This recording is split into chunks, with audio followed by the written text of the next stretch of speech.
A very good evening to all. Thank you for joining. We will start this session and probably take around 45 minutes to 1 hour to finish the topics that have been planned here. After which I will open up the floor for questions and anything that you have regarding the topics that we are going to cover and the program that we are going to speak on can be addressed. Can we start? Yes, Balaji, please start. All right, great. So what we're going to talk about today is one of the most interesting things for me in my overall career in sales. That's NLP and hypnosis, and how that can be used in our sales conversations and make our whole life interesting. Have some amazing conversations with the prospects, and make the whole sales process very very scientific and approach rather than just having a normal conversation. My name is Balaji. I work with Jigsaw. I'm the Vice President Sales for the B2B vertical. Overall, I have 18 years of experience in the tech industry. And prior to this, I was working with the BFSI segment where I worked with the Future Group, HDFC, Bajaj Allianz and stuff. This has been around 8 years into this industry, and I've had some great experience working with this kind of programs. We'll start with what we have come here today. It's about what is NLP and what are its uses in sales. NLP, stands for neuro-linguistic programming. The neuro refers to the whole program or the framework of the mind, how it works when you have a conversation with someone. Linguistic is the language pattern that we talk to people. The brain understands a particular pattern of speech. So that refers to linguistic. And programming is how it influences, how it changes the patterns and stuff. So in simple words, we use the right set of sentences or words to ensure that the person who's listening to you has got a very clear outcome, and that outcome is what you want that person to respond or react. How does it help in sales? It helps us close a lot better because we clearly understand how the person in the opposite side would respond to what we are talking, which makes us better listeners, and it makes us understand the whole influential psychology, and it overall makes a good conversation. Like I told, it makes us better listeners, and the best thing and the best skill that we should have in sales is to become a better listener. The better we start listening, the better we start understanding what the other person wants, and you will be able to give the right solutions if you listen better. Santosh says that the PPT is not visible. Santosh, probably you'll have to log out and log in again. You would be able to see it. Sharad, the same to you also. Whoever is not able to see the PPT, please log out and log in again. You'll be able to see it. Thank you, Sharad. And what makes NLP more interesting is it makes you understand people much better. And the whole challenge in sales is understanding the customers, right? So when you have that understanding, which increases to 10 folds than when you have a normal conversation. NLP helps you frame your sentences properly, have the right points to speak to someone, and then overall you ensure that everything that you do in a particular conversation hits the right spot in the brain. And that's how it helps you to convert better.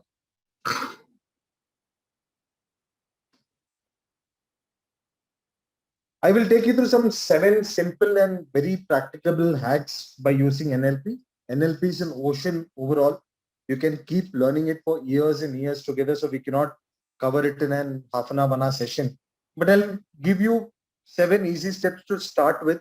Once you start seeing the benefits of that, trust me, you will start getting into NLP in a much detailed way, start using that in our profession. The first is your mental state.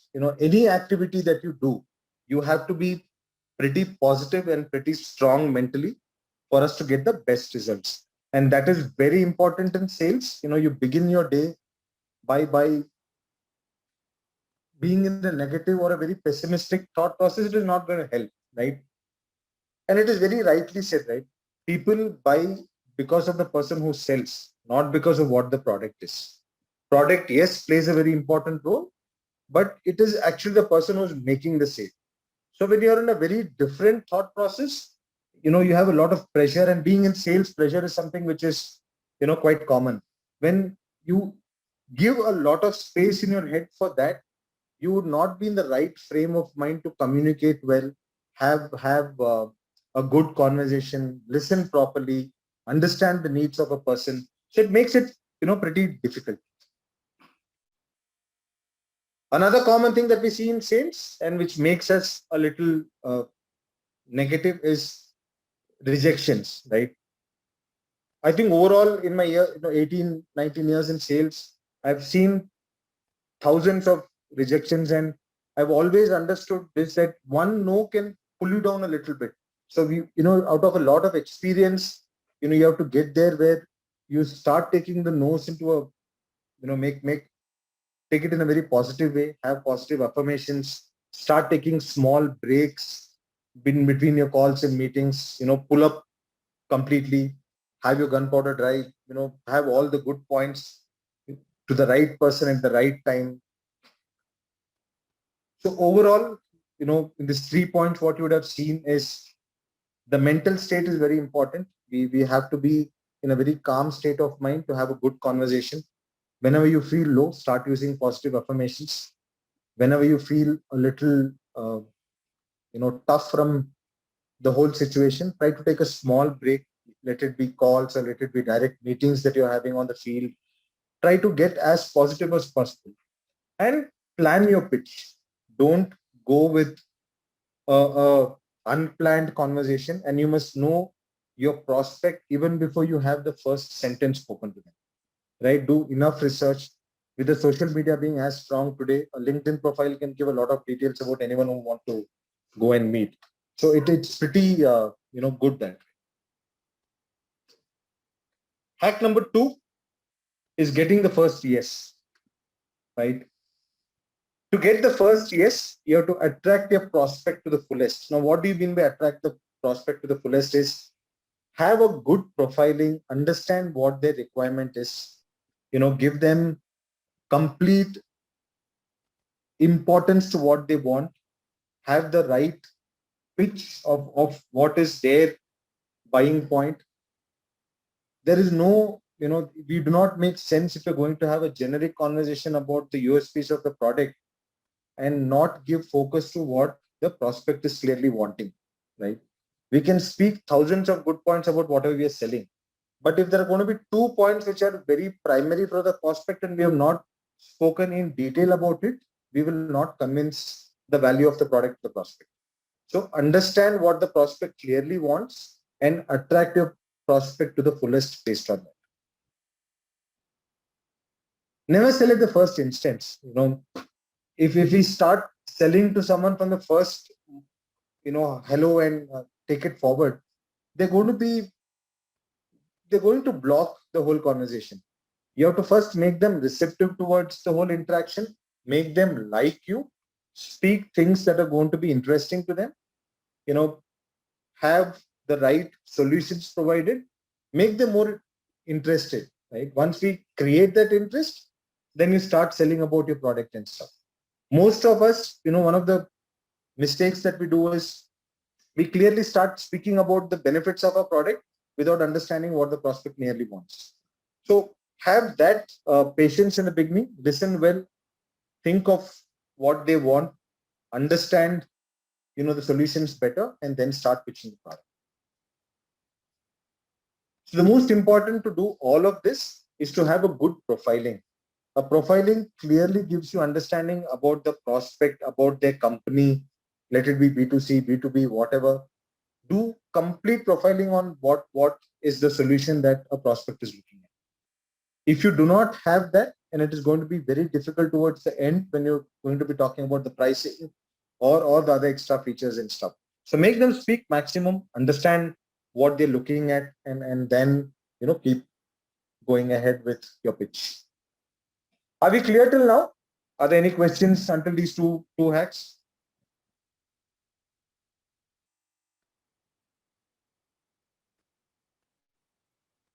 Yes, can we go to the next? Use all the intelligence that is gathered to turn your pitch to as personalized as possible. Now, when we do profiling, you will come up with a lot of information, and those information has to be clearly used in a very personalized manner when you talk to the prospect in terms of what solutions you're going to offer, right? Generic talk, I'm repeating this point again because this is one of the most simplest and a great error that people make, where we think our product, if spoken on a very generic note, will be sold by a individual customer. You have to make the product as personalized as possible, reach out to the right pain points of the prospect and pitch it according to that. And that can be done when you have a good intelligence gathered during the profiling. All right. Hack number 3, the power of repetition. Now, this is the most simplest and the most overlooked technique, right? The power of repetition works amazingly well if used properly. All right. You have to clearly understand that once a particular brand or a product is seen by a prospect 2 or 3 times in different locations, their recall value increases, right? You're talking to someone over the phone, they understand your brand. You send them an email, probably with the minutes of the call or anything, then they again see the brand. You reach out to them on WhatsApp or on social media or anywhere else with the same thing, they again, look at your brand. It clearly, shapes the perception of your target audience. Let it be one-on-one conversations that you're going to have with someone, or, as a group conversation that you're going to have with somebody. It clearly, enhances the recall value of a brand. And proper planned repeated exposure to your brand clearly increases the authenticity of your whole brand, your product, what you want to convey. But what we have to be careful is that do not, overdo it, do not get too irritating, and don't keep sharing the same message again and again. If a product has got 6 to 7 USPs, you have to ensure that the power of repetition is used in such a way that you're exhibiting all the 6 or 7 USPs that the product have got in different mediums. It can be on the call, it can be on WhatsApp, it can be on LinkedIn, it can be over an email. But you have to, pace it in a nice way, right? Clear with this?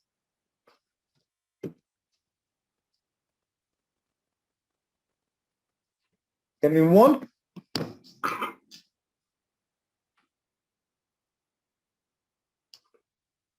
Hack number 4.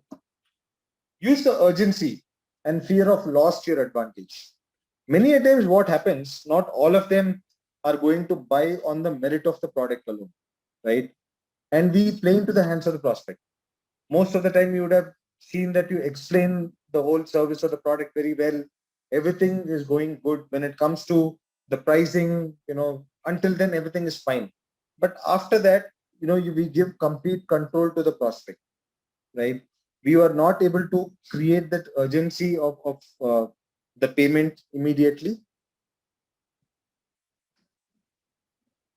And you somewhere miss on the whole sale by just sticking on to the merits.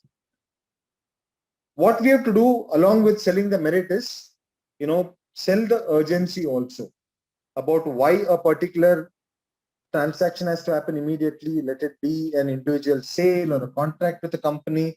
And that can be, realized when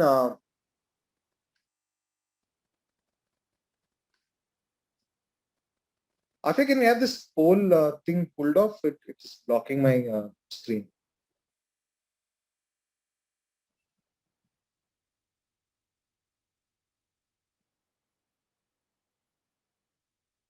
Is it clear, Balaji, now? No, it is not, but it's okay. I'll take it off. Okay. So what I was telling was, in a very right dose, you have to sell the urgency of the transaction. You have to put in that fear of loss. Many a times when we look at speak only about the merits, we forget talking to the prospect about what they will miss if they do not, buy our product. All of us are very confident about what we're selling. All of us are very positive about what we're selling. But we also need to, have that same positivity and proactiveness about the sale from a prospective buyer also, right? So we have to make them clearly understand that, they have to decide immediately. So the whole urgency and the fear of loss has to be a very subtle pitch, subtle point in your whole pitch.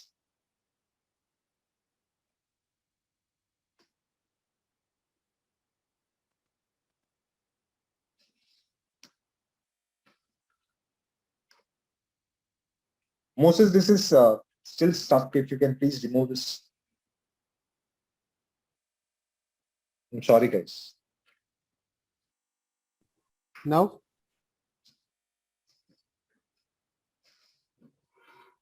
I closed it, Balaji. Now you don't see. All right. Thank you. So coming to the next one, to have better conversions, you don't want the prospect to think about it for too long, right? Many a times in this whole order to give a very organic feel or a very natural process to the whole sales process, we want to give them time, think about it enough. But with the competition out there in the market, in any industry that you speak, again, let it be B2C, B2B, anywhere, with the kind of competition, you give too much of time, then you clearly miss out on a sale, right? So somewhere that urgency and that fear of loss comes in, and you have to ensure that you pitch in a way where you make people buy now. How do you do that? With good profiling, using a good pitch and selling the right solution by finding out the right pain points.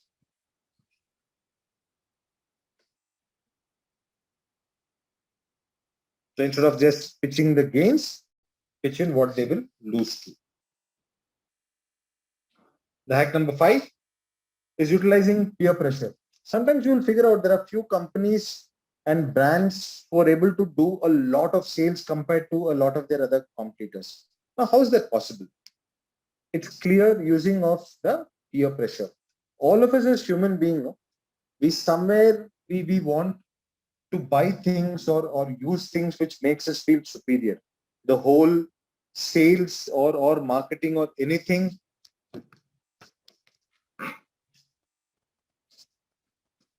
Shivasami says the voice is not clear. Am I better now? It's clear for us, Balaji. I think All right, it is. great. So the whole thing for a human being is, you buy to showcase yourself superior in the whole society, right?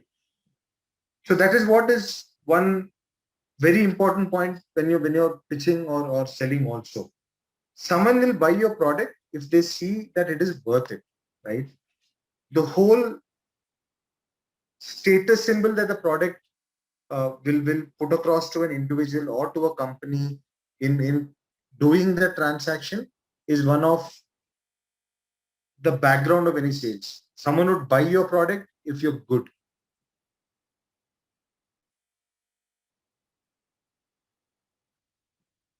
Ishwara Venkatasaiteja says, you've been asked question.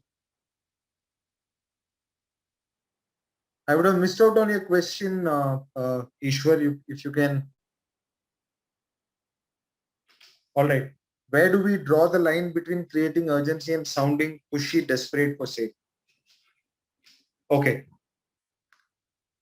So the line that you draw, or when you sound too pushy or desperate for a sale, is when you're clearly not sold the value or the solution which are clearly required to your prospect, right? So if you have clearly understood what is the requirement from your prospective buyer and you sell the complete value, obviously with the right pricing, and then fix up a time that this contract or this sale has to happen between that. That is where you draw your line.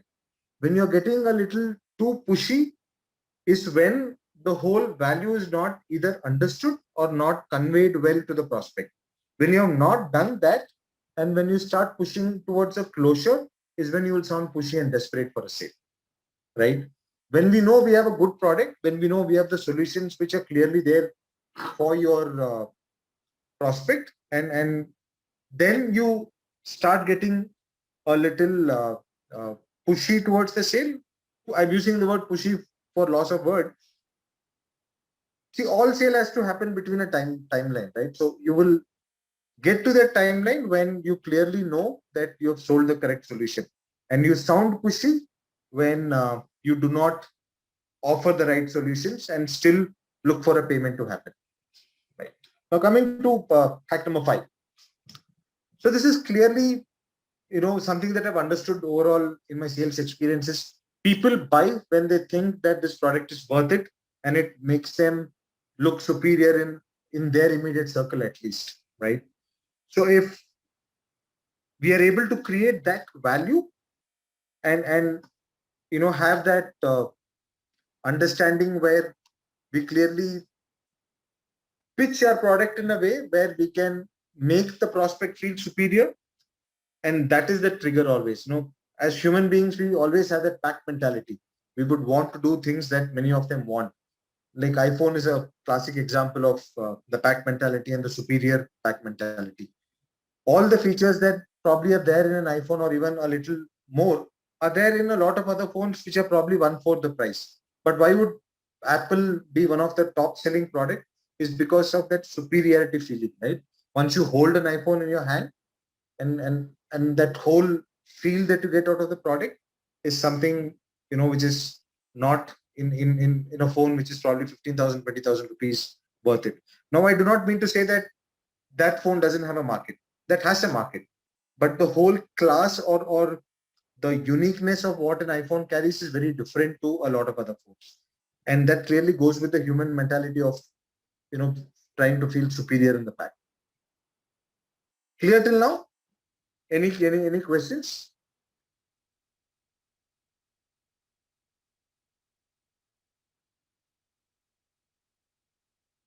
Can we move ahead?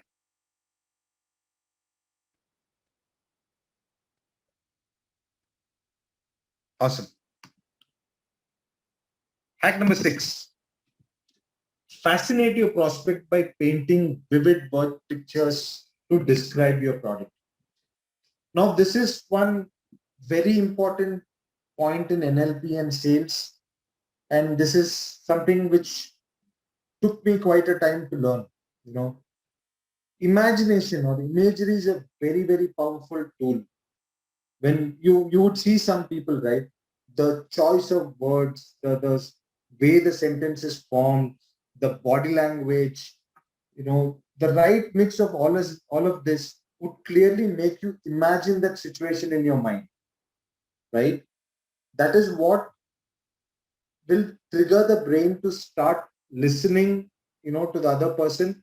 And if you can start using the right words to make people listen to you, and the same way start visualizing you, right? The whole acceptance level of what you're going to be telling to people is going to be amazing, right? The brain retains information better when it is visualized. Why do we get attracted to TV commercials a lot more than other forms of advertising? Is because of that whole visualization. The whole message is passed in a very, attractive manner. And when you put in the right words, when you have a good vocabulary, a very strong storytelling in your pitch, and the best way to do that is start using third-party success stories. People who have bought your product in the past, who have benefited out of it. When you start sharing those experience as a good example of why someone should buy that, we always tend to get attracted to that because we know someone else has used it and they went through a particular experience and that's been very useful to them. And you have to put that whole third party story in a way where people can visualize what happened, right? If you go to buy a TV, they would make you see all the features, right? Starting from the features from an audio perspective or a video perspective or ease of use, the whole customer UX and stuff. All of that is, clearly to make you imagine how it is going to be, right? Why do they put a sofa when you go and buy a TV? To give you the feel about how that whole TV is going to be looking in your living room, right? So that's exactly in a very simple way that I mean by what imagery can do to your whole sales pitch. This would require a lot of practice because you have to play with your words clearly, and that should make people imagine about what you're talking about, your product, or even a normal conversation that you're going to have with them, right?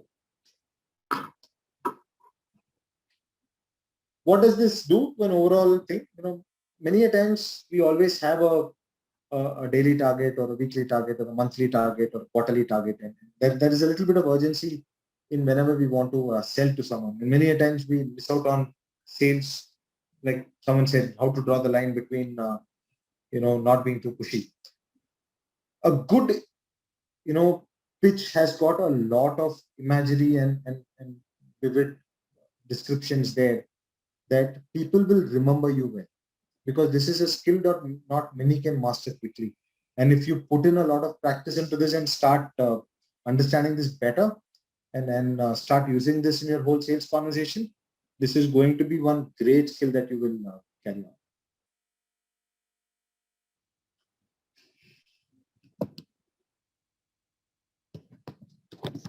Third party should be known or unknown person of that customer. Third party can be unknown people also, because not all will be known to the particular customer, but it has to be a very genuine story. Third, again, there is a thin line between faking a third party success story and being, or describing a real experience. To me, most of the time, the real experiences work much better. Something given in a training or talking about a very imaginary success story sounds very fake, right? Yes, anybody who has used the product, Anjali is right. Anyone who's used the product and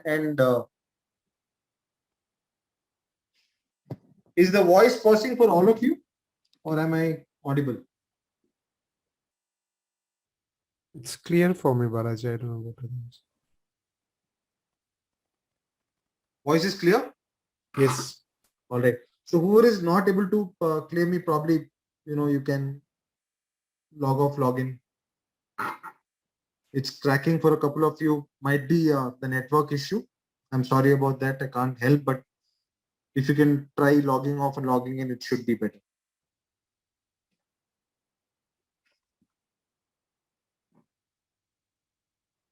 Awesome. Any questions on this?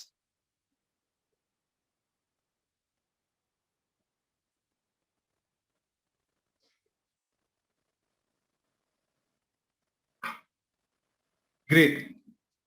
We'll move to the next one. The final hack. The instant replay technique. Yes, please, Ishwar. You can shoot your question. I'm waiting for you.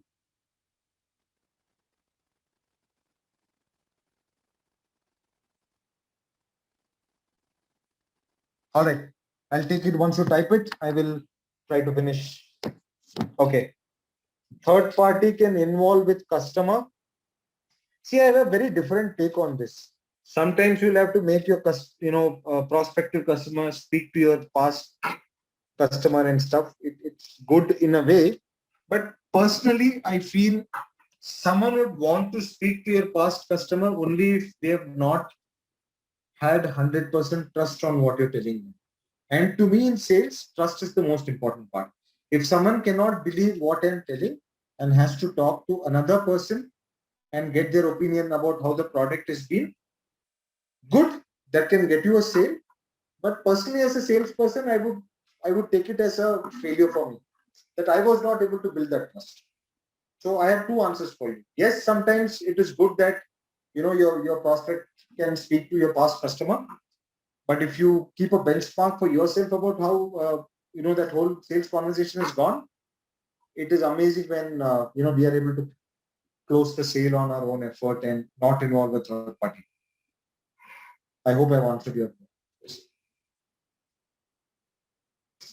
The last hack, the instant replay technique. Someone who has done something earlier is the most receptive in trying to do that again, right? All of us are comfortable doing something again and again if you have done it once, right? It can be like say swimming, right? If you have learned swimming, you're more comfortable doing that. But if you push someone into a pool or a pond who doesn't know swimming, they would be a little averse to it. Not that they would not want to do it, they would want to do it a little carefully, right? Shalini, I'll answer yours after I'm done with this so that I can have some. So the point is, say for example, someone wants to buy a bike. If they've had a bike earlier, they've rode a bike, they would want to upgrade and go for a better one, go for a super bike and stuff. They will be willingly looking at it as a product that whole choice can be there. But if someone is not comfortable riding a bike, they would not be too, open in buying a bike. The whole thought process would not be there to buy that one, right? So you'll have to clearly find out about a person's past experience in any similar product that you're selling and ask them about their experience, right? We as a company, we are into upskilling. We are partnered with IIM Indore. We have our own in-house programs with Manipal. When we talk to prospective students, we try to understand what has been their experience in the online or offline version of the program. What are they more comfortable on? And that helps us understand the comfort level of people, and it also gives a good conversation to have. If someone has not had a great online learning experience, if you're trying to be too pushy about the online part, one, they would not understand that. They're probably looking at an offline model or something, and we will not have that instant understanding about what they want. We won't be able to give them the right uh, solution that they're looking at.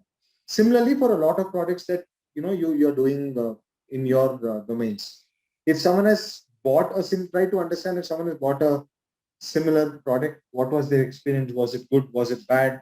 If it was good, what was good? Can we be better there? If it was bad, what was bad? Why would it not be bad with us? Try to have all those understanding. Break all the probable objections they would have, right? Anything that people buy is going to be with their past experience and their intuition of how things are going to pan out in the future. So any objections that would come in, before the final signing of the contract or paying money for a particular product, ensure that you break all the probable objections. You try to intuit what are going to be the probable objections, and that can be easily done if you understand if they've used a similar product or service earlier. Make them more familiar with your product. Make them clearly understand what this product is all about. Shalini, how does one make a subtle hint to talk about pushing the customer, talking about what he's missing out? See, like clearly, someone is looking at a particular solution. If you have understood the solution clearly, and what you're going to give them is completely in line with what they want, is when, forget about subtle hint, you can give a direct note also that this is what you're going to miss out if you're not buying a product from me. Like, say for example, with us in a company, we have a product management program with IIM Indore. The most beautiful part about that program is you have a bring your own product. For any product manager, when they bring their own product and when they are going to be working with industry mentors and subject matter experts in creating their own product, it's an amazing experience. You cannot get that by generic learning about what product management is. right? I'm using this as an example that if someone wants to buy do a product management course and they're talking to me, and if I'm going to pitch this particular point well, and I make them understand that this is going to be the best learning experience you're going to have, I think there I can give a direct point to them or even a subtle hint to say about what they're going to miss out. So what someone is going to miss out is going to change from person to person. That will change because of what they're going to be looking at from a particular product. So if you have to give them a subtle hint, you should first have a clear thing about what they want. All right. If you can satisfy within itself, so there is no requirement to go for third party. Yes, Anjali says, but to ensure it could be a tool. Yeah. That's what I said. If there is a need that third party has to be used in, we should use. There is no harm in that. Personally, for me, I also use it sometimes, but I would want to have the whole trust building on my own.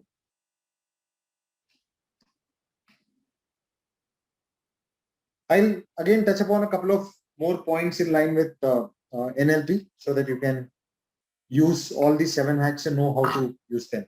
There's something called embedded commands and questions, right? Embedded commands are very subtle and subconscious commands that you give to your opposite party. You have to have your language pattern in a way where you very subconsciously you put in a thought process in someone else's mind, right? That is where I say sales is kind of hypnosis. You make someone think the way you want them to think. How can they think like that? Is when you're clearly attending to what they are expecting from a particular product or service. And when your points are clearly in the same direction, then making them think the way you want them to think becomes a very easy one. And you cannot do that directly, right? It has to be in a very normal manner. It has to be hidden in a longer sentence, and it has to be a good conversation. It cannot be direct points.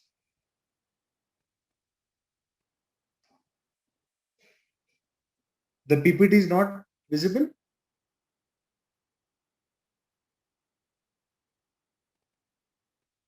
It is visible. To a lot of them, it seems not visible. Guys, please log off and log in. Maybe at times because of the network.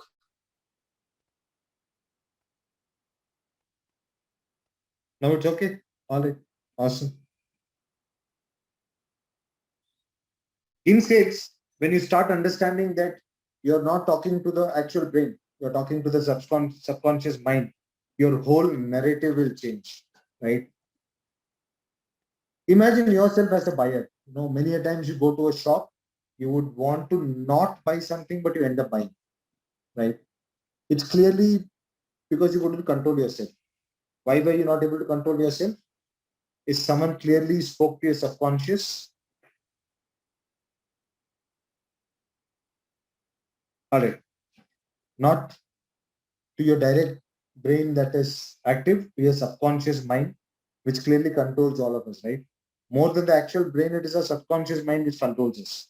Once we start understanding that, and that is what NLP is all about, your whole pitch will move to a very different level.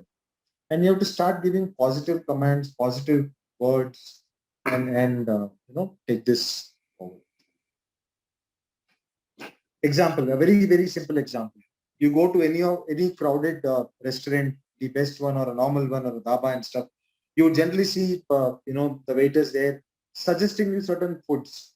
You would not even eat it normally, but you would end up ordering that, right? So that's again clearly a very, very simple example of how the subconscious brain works. See, a lot of this will be covered in our actual workshops that we take. I'm speaking about points in a very on the top note.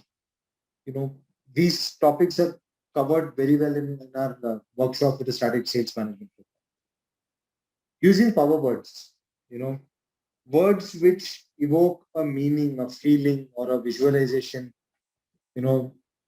which make people take a particular action are power words. One of the most amazing power word is the word imagine.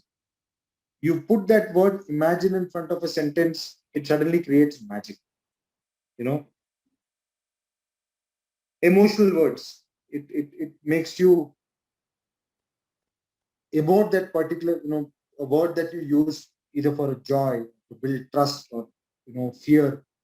When you're talking to someone, like, you are angry. Each of these emotions have different words, how you use them, right? So think about how you have a normal conversation with someone and how you emote. Start taking little bits of that and start putting it in your pitch, right? That will make it very, very conversational, and the people who are conversing with you will start responding to you rather than react. Sensory words. Now, these are words which are very powerful and will have an impact on your senses. Emotional words hit your emotions. Sensory word starts hitting your senses. What are the magnetic ones? Are these things which would create that immediate interest, like this word new, instant, free, discount, imagine. To me, the most favorite is imagine. You put that word, and when you talk to people, you describe something, people start imagining that. Used in the right dosage in between sentences, this will create an amazing feel. People start visualizing. Any doubts? Am I clear till here? Elicit agreement with a question. It is as simple as dealing with our partners at home, right? If you know that you're going to be questioning something, if you ask that question in a reverse way to them, most of the time issues are sorted out, right? Santosh, yes. Yeah, recordings are available. During profiling, you ask the right set of questions. When you ask the right set of questions, you'll have the right solutions. And when you keep talking to your prospect, have you start asking them the right questions back so that you understand that they are in line with what you're talking to them. They're understanding what you're speaking. And you start getting these small yeses, right? There is no point describing a whole product, a whole service, what you can do for them, not give them chance to ask questions, nor do you ask them any questions. And at the end, when it comes to about paying money or signing a contract, you will listen to this thing that, okay, we'll get back to you, right? That clearly happens when you're not paused in between, ask the right questions and close that. That's what a trial closes. You start asking small questions in between, get a yes or a no, and if you get a yes, they are in line with what you've been speaking, and you go forward. If you get a no there, you have to work on that point again, either immediately or come back later. Generally, people find it awkward to disagree, right? Many a times in sales, not many would agree on this, but this is what I have really seen. Somewhere ego doesn't allow us to tell a no. We always say a yes. But if that yes is, pulled out genuinely and with the right set of questions, then you know that you're going to get a final yes. More the yes, the subconscious starts agreeing to more of what you're going to talk to them, right? During our childhood days, you would have played that game. You keep telling a rhyming word and suddenly you change that, you will still say the same thing. That's what plays in our mind also. When you keep giving the right solutions to people, and they have this small acceptance, getting a final yes becomes easy because the subconscious mind will tell yes again. So this small example will address 2 points. It's going to talk about getting that agreement. It also talks about visualization, right? This is a very simple question. When you're asking someone, do you want to stand up with the right body language, or do you want to remain seated with your hand up or down? They will start, you try doing it yourself wherever you are. You'll suddenly start imagining like you're either trying to stand up or you're trying to sit down. And that is what your subconscious pushes you to. So a lot of time it is about what we make people imagine. And you get the right understanding from them about what they want, and you put in your solutions in a very imagery kind of way. It is very easy to get a sale done. Once people start imagining about your services and product, I think it's going to be pretty good. Turn a direct order into a question. Now, this is also will take a lot of practice to do. You're going to be giving a direct order to someone. You cannot do that because one, it will be rude, and two, if you do it in a little wrong way, like say for example, you ask a question, will you make the payment today? You've spoken everything, and you ask them, will you make the payment today? If you're not sold the clear value of it, and or if you're talking to someone pretty senior in the ranks of a company, it would not incite the right reaction from them. It's not going to be that effective if you have a direct question or direct order. Instead, if you can in a very subtle way ask, how would you prefer to pay? If it's an individual customer, how would you prefer to pay? Will you pay by your card, or you want to use internet banking or Google Pay, any of the UPIs and stuff? Or, you ask what is the standard payment process of the company. So in a very indirect way, you're putting on the message that you're talking about payment. And what answer they're going to give there is very clear about how much of value you've sold and how good the sale conversation has happened. So if they start explaining about how they would want to pay, 90% of your job is done. Then it comes to pricing and the best pricing possible and stuff. But when they say, well, let me think about it, I will come back to you and things, then you clearly know that there is more work to be done. Right? So in a very subtle and a nice way, have the questions, camouflaged in a larger sentence in a very indirect way, and you can have this, asked, and that gives you a clear understanding about at what stage the whole conversation is. Personalization is the key to sales, right? Like I told earlier, if you keep talking generic about what the product is about, what is going to be the features, you're not going to sell. It has to be very personalized, starting from using their names to, in regular intervals, to talking about the solutions that they wanted more. Like I said, if a product has got 10 USPs and there are two which are very important for the prospect, speak about that two a lot more than the other 7 or 8. So personalize your whole conversation, starting from name to what is the feature. Tonality is the most important factor for normal communication, NLP more in particular, because the right intonation, the right tempo, the right pace, the right emphasis, the right change in how you speak, all of this is very, very important. You can't sound flat. You sound flat, you're going to be pretty boring, right? And no one wants to talk to a boring person. So, the way conversations are good and it makes it interesting is the art of tonality. That also again comes with a lot of practice, because as normal human beings, we are a little flat when we talk normally to people. But you see good speakers, the good salespeople, they're amazing with tones. The way they use their tempo, the pace, the body language, all of that is amazing. And to uh, capture the attention of your prospect, either through a telephone or when it is a direct meeting, the right tone plays a very, very important. Any questions until now? I'll take another 5 to 8 minutes and then open it up for larger questions if need be. Okay with that?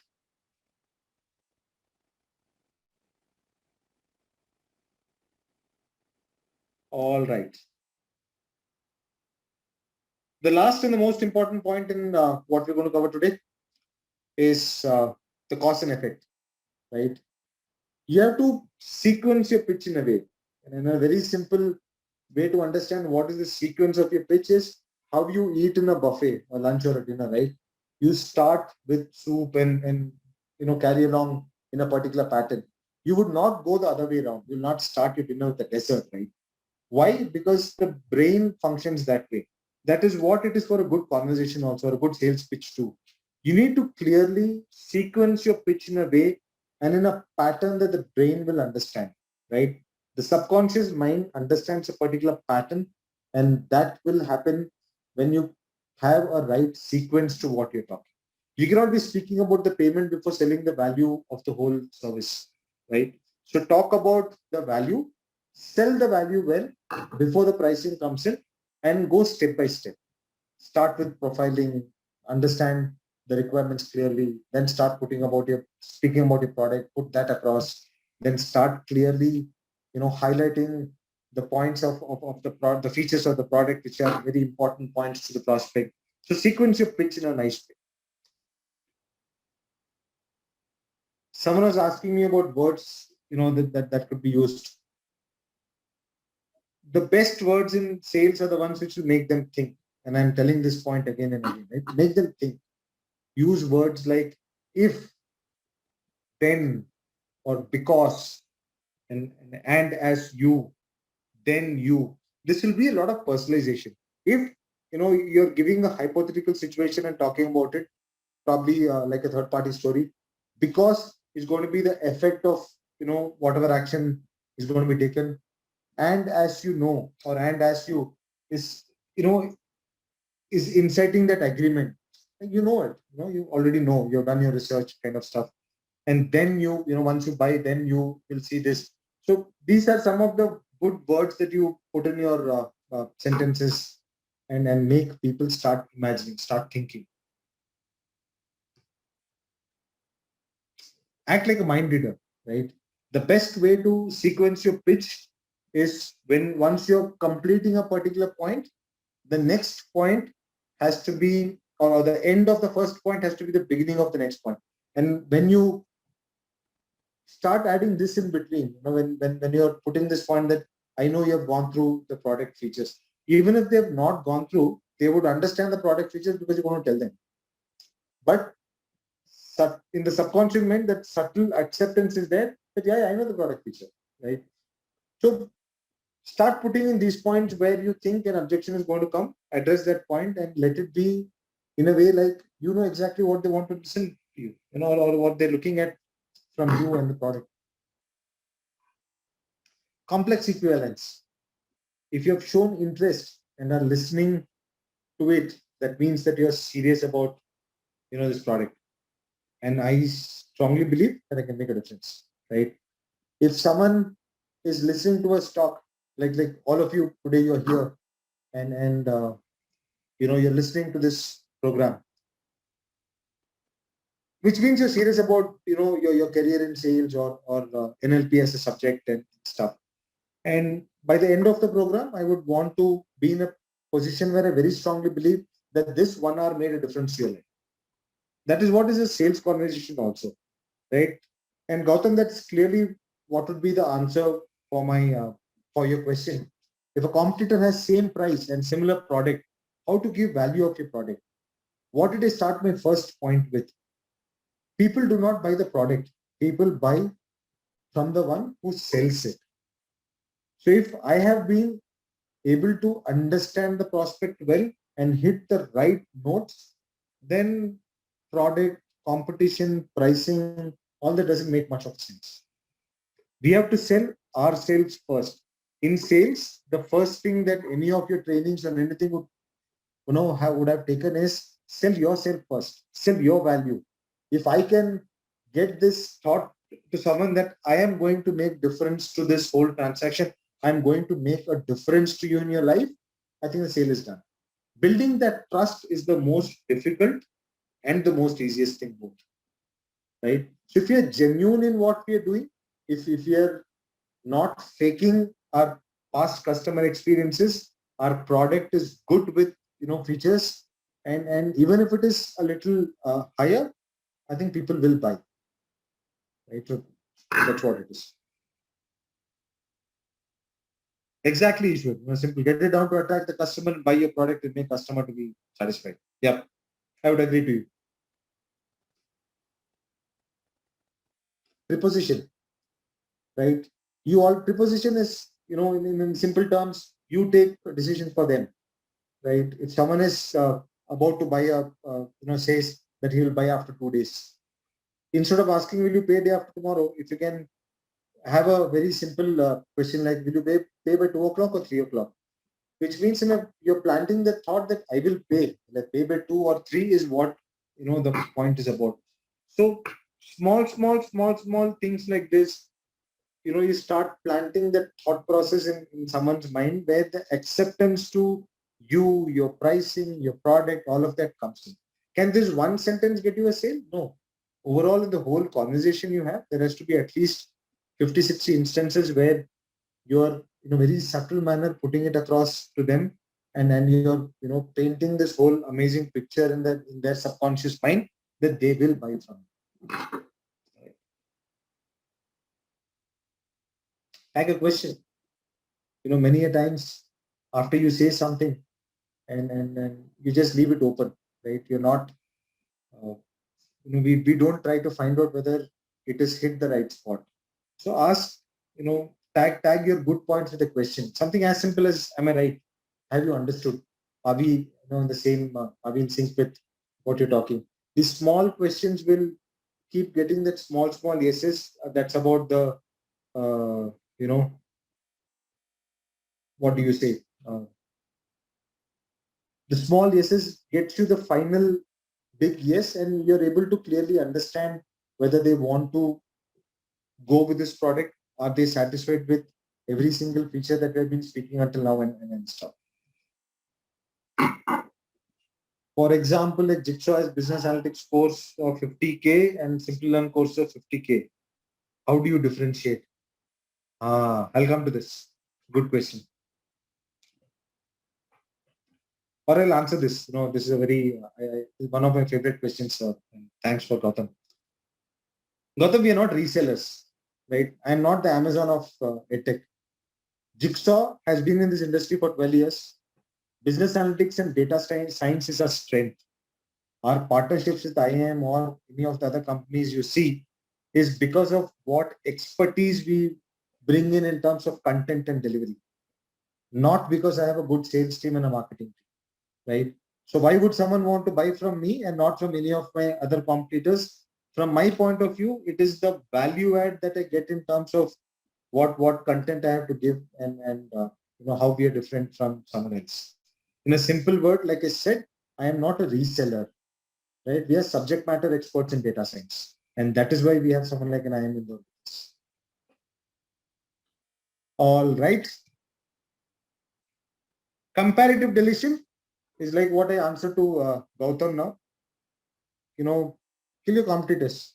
The whole conversation, you kill your competitors when you clearly have the right features uploaded there, right?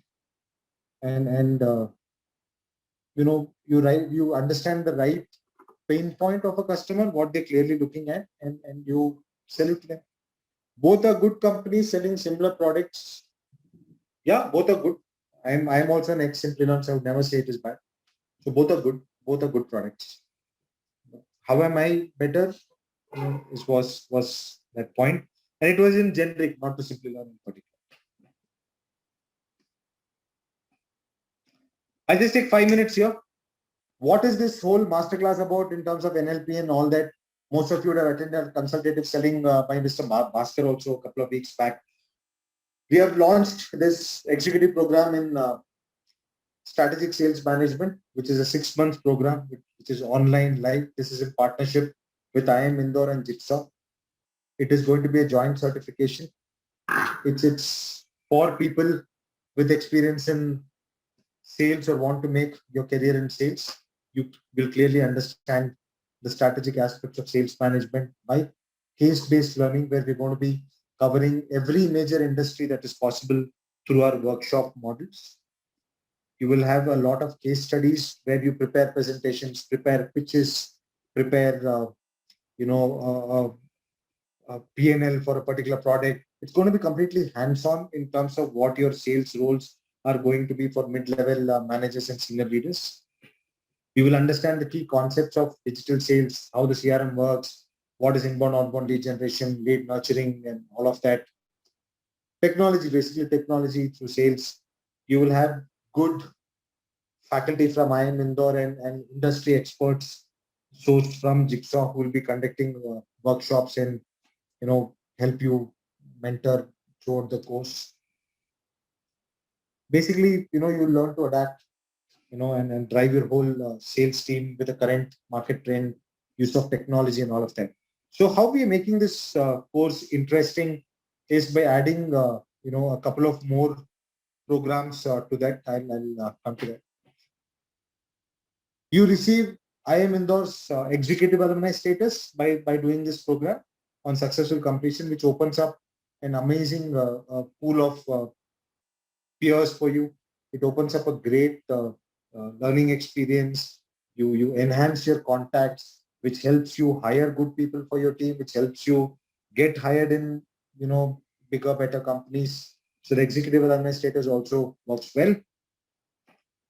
Along with this, we have added two great programs from the Jigsaw stable, where we talk about analytics for leaders. How do you understand how analytics can be used for people with 6-7 years of experience handling teams and stuff? It's a 1-month course. It's an online self-paced. We'll have our faculty help you out wherever you get stuck. And analytics with Excel, which is also in 1-month old program. Most of our salespeople have a lot of usage on Excel.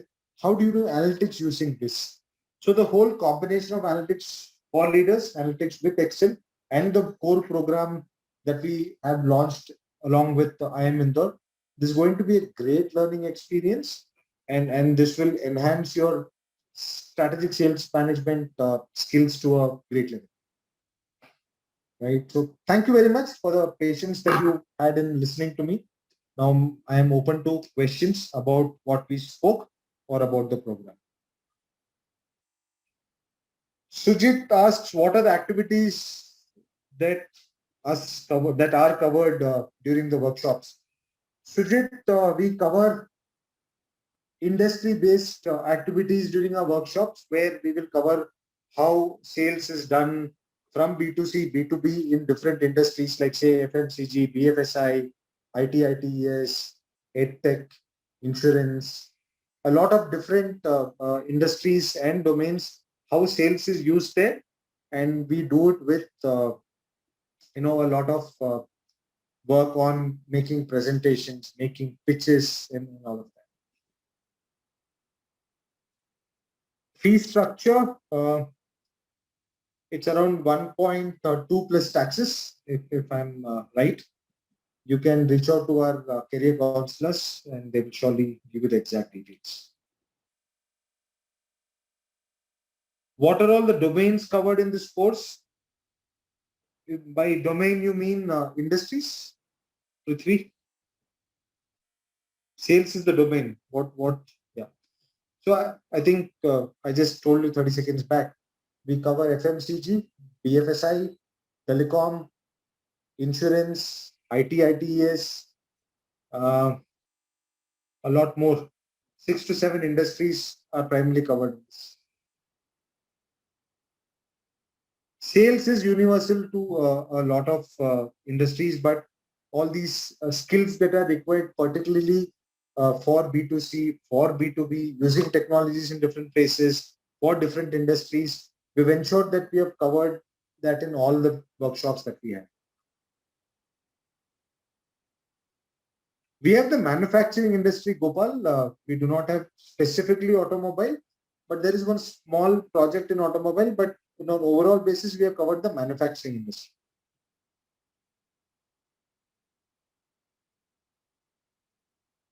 I hope that answers your question.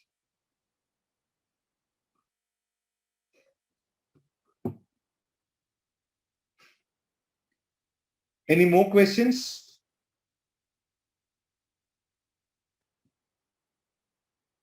"15 years of work experience in sales. How would this course help me?"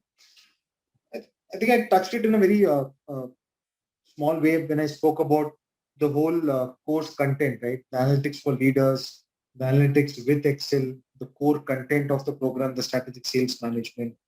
See, with 15 years of work experience, it is about team handling, it is about MIS report, it's about making presentations which you can present to your board or have data pulled out which talks to your team about what they're doing and stuff. A lot of times, a lot of decisions in sales are taken by the past experience we have or our intuition, right?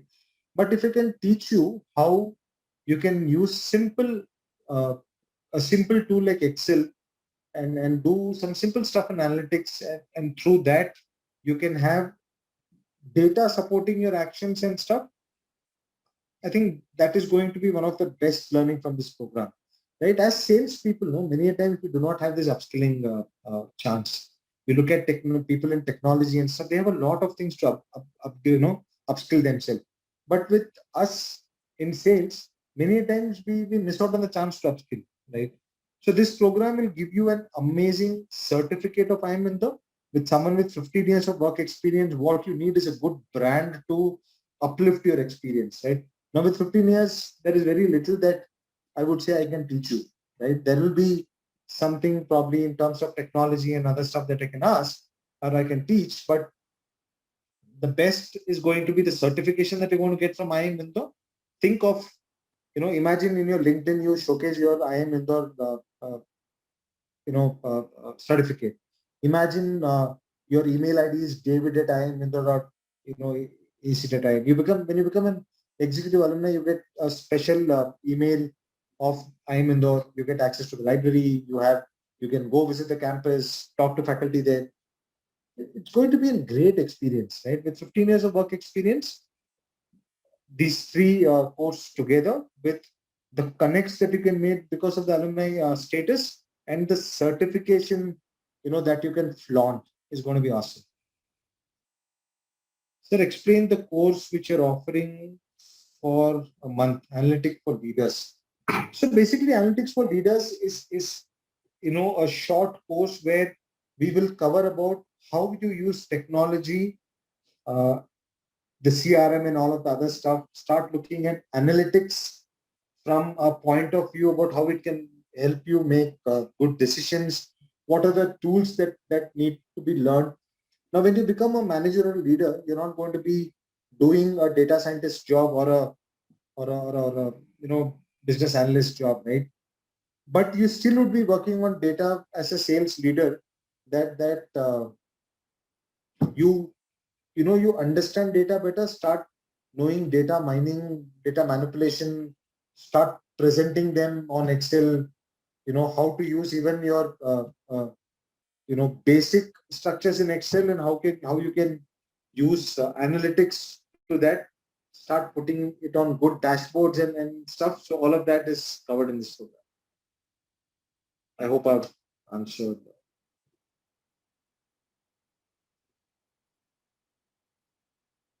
15 explain and done that. Any placement assistance, internship after the course? See, any of the IIMs or IITs you take, nothing comes with a placement assistance or guarantee. But yeah, we have a placement cell with us. There are a lot of companies who keep coming to us for candidates and stuff in any of the programs that we have. Sales is a program which always has a lot of demand. And when we launch these programs, currently we have at least 17 companies who have, in principle, given acceptance to the content that we are covering.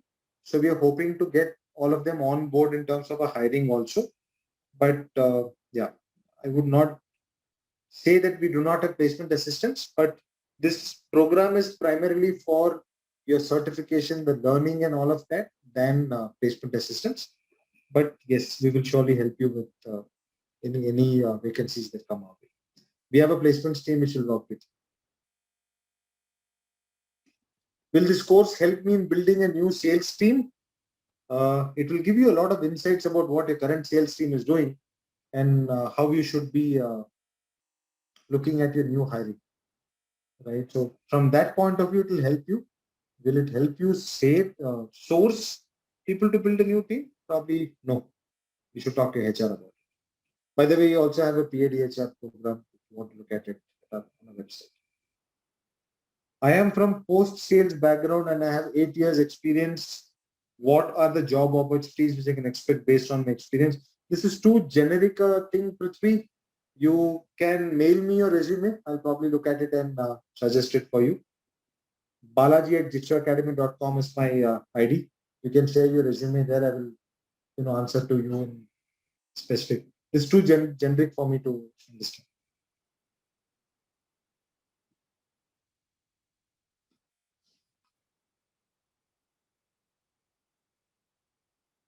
It surely will, Vasant. I have not even touched 1% of what it is. That's how vast NLP is. Start doing smaller courses on NLP. If you're very serious about a great career in sales, enroll for our strategic sales management program. We have great workshops coming. We have a lot of industry experts who will come and train directly. It will give you a lot of learning from that perspective. And, I'm sure after 6 months when you get certified and when you see how many salespeople would have a certificate from IIM Indore, right? And then when you start showing a certificate from an institute of repute, it increase your reputation and market value as such. So I'm sure this will surely help. I run my own business. How will this course help me? Arjun, anything and everything in this world, directly or indirectly, sales, right? If I can teach you sales, I can teach you how to run your business, how to sell your product. You look at the startup eco culture, a lot of startups succeed, a lot of them fail too.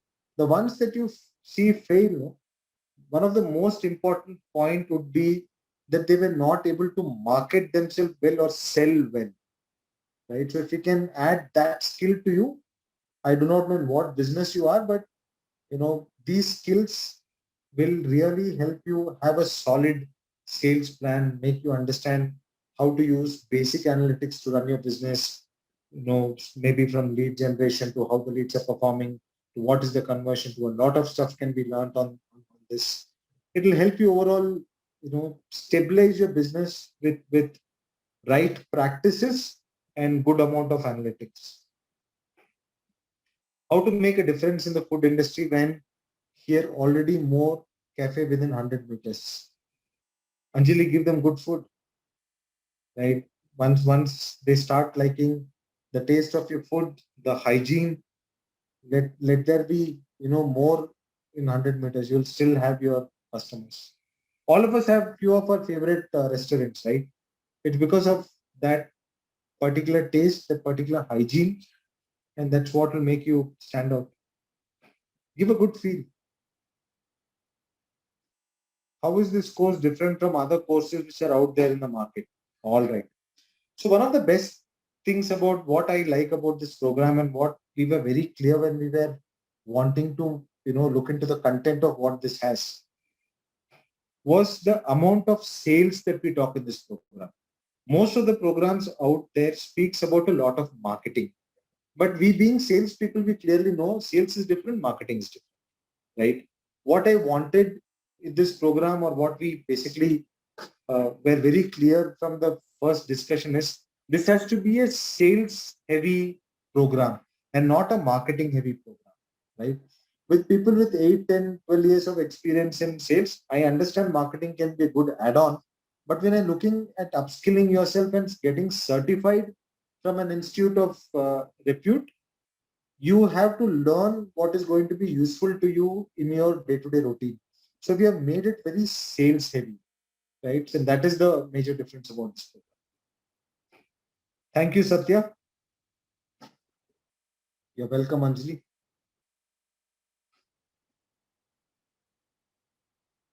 I'll wait for two more minutes for any more questions. We're already 15 minutes over time.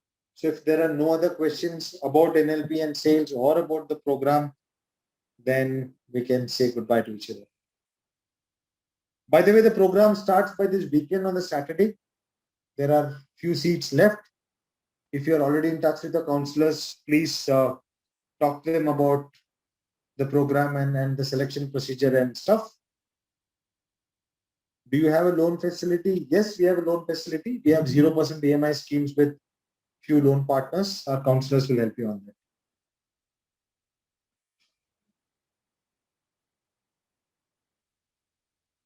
Abhilash, you can reach out to our counselors team, or if you're already speaking to someone, they will guide you on that. Have you received any success story from candidates who have taken your course you would like to share with us? Pratish, this is the first batch of this program, but you look at our other programs in data science, in terms of cybersecurity, cloud computing, product management, any of the other programs you see, we have a lot of success stories.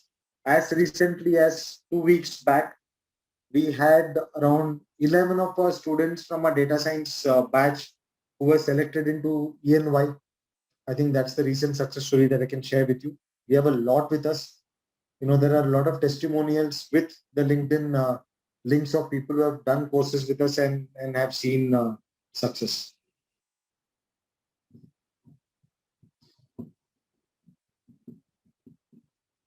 Anjali, the 1 month workshop for Analytics for Leaders is an add-on course along with the core program.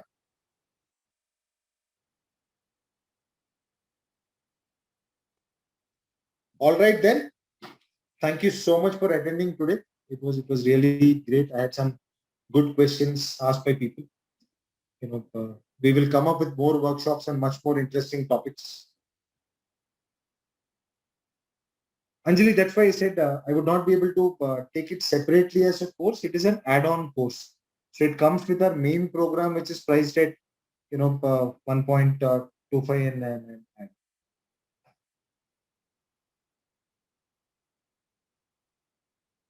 thank you, Sri Ganesh. All right, guys, I'll take your leave. We'll come up with more workshops. Please stay tuned. Marcus, keep looking at inbox. We'll come up with some very good sessions with great industry speakers and stuff. And we'll catch up with you. Thank you so much. Have a great evening. Goodbye.